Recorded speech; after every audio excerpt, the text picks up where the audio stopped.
बाजीराव पाटील साहेब, माननीय अतुलजी ब्रह्मभट, आदरणीय व्यासपीठ आणि माझ्या बंधू भगिनी, मी मोनिका सुनील वानखेडे बेंडे, राष्ट्रवादी भाजप काँग्रेस पक्षाची मंचर शहराची नगराध्यक्षपदाची अधिकृत उमेदवार, प्रभाग क्रमांक 8 इम्रान भाई, प्रभाग क्रमांक 9 चे उमेदवार नाहिद बानू पठाण आणि प्रभाग क्रमांक 10 चे उमेदवार सुहास भाऊ वानखेडे यांचे चिन्ह, प्रभाग क्रमांक 13 सोनालीताई काळे यांचे चिन्ह आहे कमळ.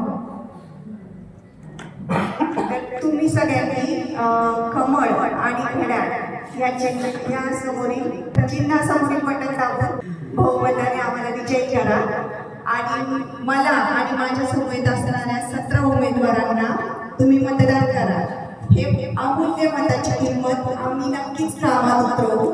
तुमचे एक मत मंचरच्या उज्ज्वल भवितव्यासाठी असेल. शेवटी मी एवढेच सांगते की मी मंचरची आणि मंचर